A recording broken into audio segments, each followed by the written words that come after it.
Hello friends, सबसे पहले आप सभी को रामनवमी की हमारे तरफ से बहुत बहुत शुभकामनाएं। जैसे कि आप जानते हैं, नया फाइनेंशियल ईयर 24-25 स्टार्ट हो चुका है फ्रॉम 1 अप्रैल 2024। तो जैसे ही नया फाइनेंशियल ईयर स्टार्ट होता है, अपने को कुछ छोटी छोटी चीज़ें बहुत ही माइन्यूटली ध्यान रखनी पड़ती है। अपने ऊपर ऑब्लिगेशन रह जाता है कि अपनी छोटी छोटी चीज़ें ये कुछ देखें। तो क्या है ये छोटी छोटी सारी चीज़ें, चलिए आइए डिस्कस करते हैं अपने इस वीडियो में। सबसे फर्स्ट एंड फॉरमोस्ट आते हैं लाइसेंसेस एंड सर्टिफिकेट्स। किस चीज़ का लाइसेंस है? जैसे जनरली अगर कोई भी बिजनेस कर रहा है, उसके लिए लाइसेंस मोस्ट इंपॉर्टेंट होता है। Trade licence, professional tax, FSSAI। Then आती है अपनी फायर लाइसेंस, पोल्यूशन लाइसेंस, या किसी भी तरह का बिजनेस अग्रीमेंट जो कि इन जनरल नेचर में देखा गया है 31 मार्च को एक्सपायर कर जाता है। उस केस में अपने ऊपर ऑब्लिगेशन रहता है कि अपने जैसे ही अप्रैल स्टार्ट होता है, ड्यू डेट के पहले अपने अपने ये सब सारे लाइसेंसेस को रिन्यू करवा लें। रिन्यू नहीं करवाने से क्या होता है, जो गवर्नमेंट होती है अपने ऊपर हाई पेनल्टीज इंपोज कर देती है। जनरली देखा गया ये ट्रेंड कि 2-2 साल 5-5 साल तक बिजनेस हाउसेज ये सब सारे अपडेट्स नहीं करते हैं। At the end of the 2 year, 4 year और 5 ईयर्स गवर्नमेंट अपने ऊपर ह्यूज पेनल्टीज इंपोज कर देती हैं। तो नुकसान उस केस में अपना है। तो ये फर्स्ट एंड फॉरमोस्ट चीज़, अपने को जो भी अपने ऊपर लाइसेंसेस एप्लीकेबल है वो सारे लाइसेंसेस आप अपडेट करके रखें और टाइमली उन सभी के लाइसेंसेस का पेमेंट करते रहें। इसी के अंडर में अपना जो सेकेंड टॉपिक आ रहा है वो ये है कि अगर आपने ड्यूरिंग द ईयर में कुछ भी गोडाउन लिया है लास्ट ईयर में या करंट ईयर में, अगर आप कुछ भी गोडाउन लेने की प्लानिंग कर रहे हैं, देन उस गोडाउन के सारे पेपर्स, जैसे कि starting from the trade licence to update in GST, आप सभी चीज़ अपडेट करें। सबसे पहले आपको उस नए गोडाउन का ट्रेड लाइसेंस लेना है, देन आपको उसको GST में अपडेट करना है।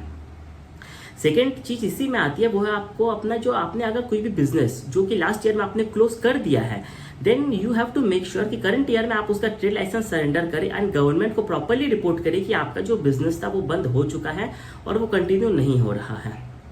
थर्ड एंड फॉरमोस्ट जो अपना लाइसेंसेस के अंडर में आता है वो ये है कि अगर आपने कोई भी गोडाउन अगर सरेंडर किया है पर आपका बिजनेस कंटिन्यू हो रहा है, पर आपने कोई गोडाउन लिया था जिसको आपने लास्ट ईयर में सरेंडर कर दिया है, उसको आप GST में जाकर के प्रॉपर वहाँ से डिलीट करें और उसका ट्रेड लाइसेंस गवर्नमेंट को सरेंडर करके ये इन्फॉर्म करें कि यहाँ से आपका गोडाउन और कंटिन्यू नहीं होगा। आप किसी, या तो आप अपने बिजनेस को स्केल डाउन कर लिए या आप अपना गोडाउन कहीं और शिफ्ट कर लिए हैं। अगर आप शिफ्ट कर लिए तो नए जगह का भी ट्रेड लाइसेंस आप बनवा लें और उसको GST में प्रॉपरली उसको अपडेट कर दें।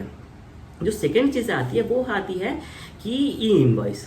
अगर आपका पिछले फाइनेंशियल ईयर में आपका टर्नओवर 5 करोड़ एक्सीड करता है, अगर पिछले फाइनेंशियल ईयर 23-24 में आपका टर्नओवर 5 करोड़ एक्सीड करता है, देन करंट ईयर 24-25 में आपके ऊपर E-इनवॉइस एप्लीकेबल हो गया है। देन इट्स ए रिक्वेस्ट कि आप जो भी E-इनवॉइस इशू कर रहे हैं, आप जो भी इन्वॉइसेस आप इशू कर रहे हैं, आप उसको लेकर के E-इनवॉइस जरूर से इशू करें। आप जब E-इनवॉइस इशू करना चालू कर देंगे, देन ही वो वैलिड इन्वॉइस मानी जाएगी, अदरवाइज आपकी सारी की सारी इन्वॉइसेस इनवैलिड कर दी जाएगी। थर्ड एंड फॉरमोस्ट जो चीज़ आपके ऊपर एप्लीकेबल हो सकती है वो है TDS। जनरली अपने अगर आपका टर्नओवर पिछले फाइनेंशियल ईयर 23-24 में 10 करोड़ एक्सीड करता है, देन करंट ईयर में आपको 194Q के अंडर में आपको TDS काटना है।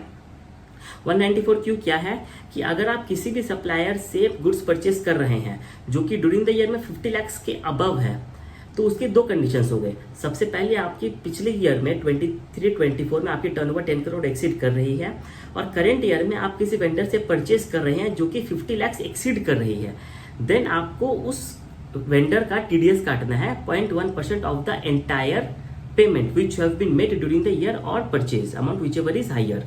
तो आपको उसका पेमेंट जो भी करना है, आप उसको 0.1% TDS डिडक्ट करके गवर्नमेंट को सबमिट करना है और प्रॉपर्ली TDS का रिटर्न फाइल करना है। तो आप सभी से रिक्वेस्ट है कि आप अपने कंप्लायंसेस को फॉलो अप करें। लास्ट ईयर का टर्नओवर के बेसिस पे करंट ईयर की जो भी आपके ऊपर कंप्लायंसेस हैं, आप उसको प्रॉपर्ली फॉलो करें और आप अपने आप को बहुत ही गवर्नमेंट जो फाइन पेनल्टीज इंपोज कर रही है हेवी अमाउंट पे, आप उससे अपने आप को बचाएं। Thank you very much.